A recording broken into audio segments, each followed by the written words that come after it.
तक हृदय में ये विश्वास नहीं जागता कि सद्गुरु परमात्मा का साक्षात रूप है और सद्गुरु का बताया हुआ मार्ग ही परमात्मा की प्राप्ति का एकमात्र सच्चा मार्ग है। जीव परमार्थ में तरक्की नहीं कर सकता। सद्गुरु और परमात्मा एक ही है। गुरु परमेश्वर एको जान। संत सद्गुरु नानक देव जी ने कितने साफ और सुंदर लफ्जों में फरमाया कि सद्गुरु और परमात्मा एक ही है, दोनों में कोई फर्क नहीं। सतगुरु की महिमा लाग्या ने मौजा, सदा लाई रखी सोहेनिया। चंगे हाँ या मंदे हाँ निभाई रखी सोहेनिया। उन्होंने बताया है कि कौन सा गुरु है। दुनिया में बहुत सारे गुरुओं की भरमार है। बचपन में माँ बाप, विद्यालय में शिक्षक और दुनिया में और भी कई तरह के गुरु बसे हुए हैं, लेकिन संत सद्गुरु में और इन दुनियादारी गुरुओं में बहुत अंतर है। नानक फरमाते हैं, गुरु सतगुरु भरम भुलाया, कहे नानक शब्द में आया।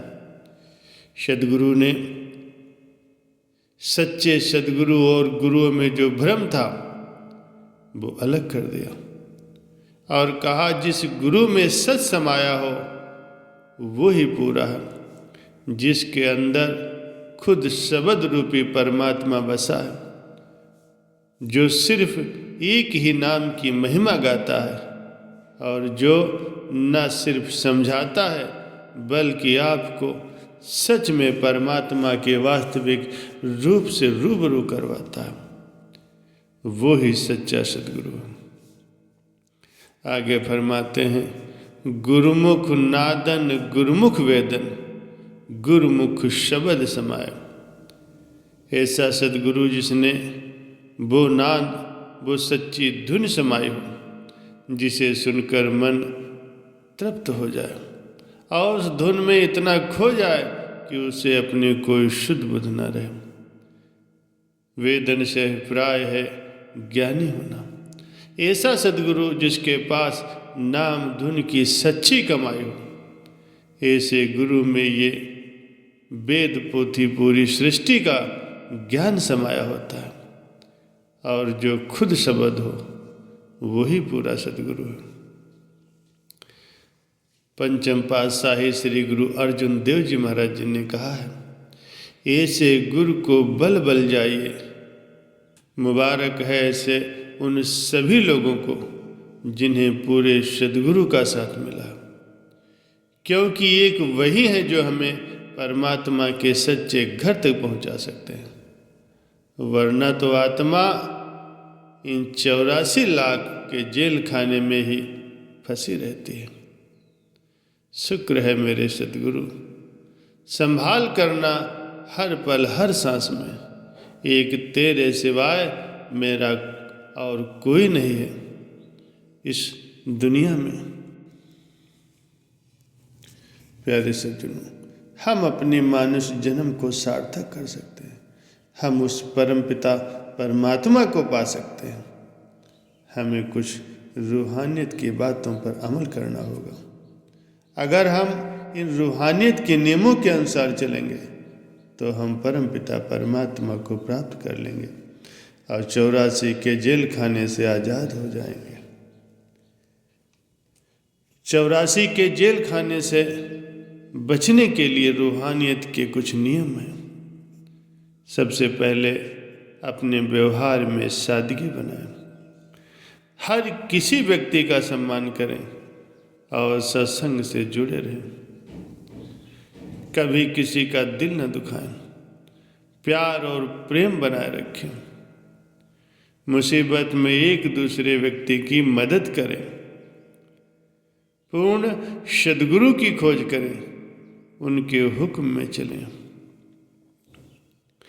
हक हलाल की कमाई करें, हक हलाल की कमाई पर गुजारा करें, सद्गुरु के बताए गए उपदेशों पर चलें, गलत संगत में ना बैठें, किसी भी प्रकार का नशा न करें, पराई स्त्री को बहन, माता और पुत्री के समान समझें, किसी जीव की हत्या न करें और उस परमपिता परमात्मा का ध्यान करें।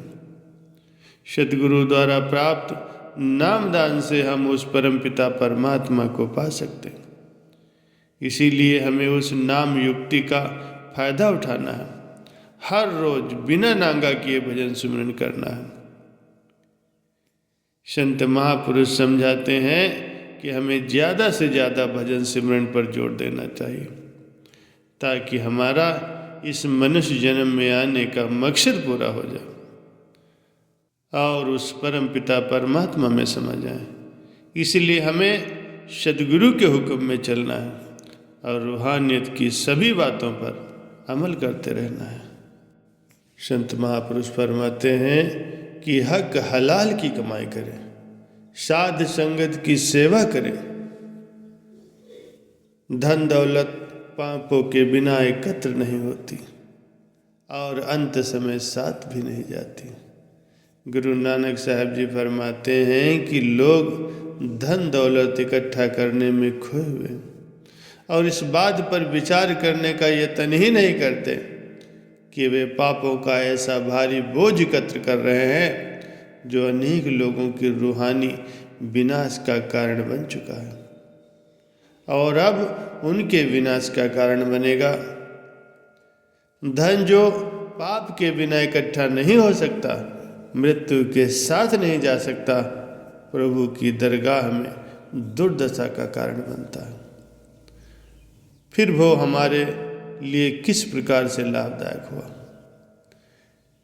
संत सद्गुरु गुरु अमरदास जी फरमाते हैं कि राजा, शासकीय अधिकारी आदि धन के मोह के अधीन होते हैं, पराई दौलत हथियाकर माया के विष का भंडार इकट्ठा कर लेते हैं।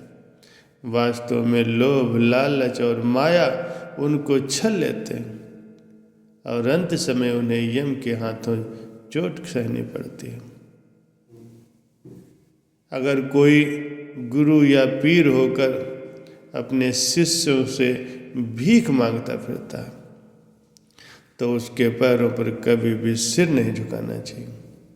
जो मेहनत करके अपनी रोजी कमाता है और उसे हक हलाल की कमाई से साध संगत की सेवा करता है, वही परमार्थ की राह का सच्चा जानकार है, वही सच्चा गुरु हो सकता है।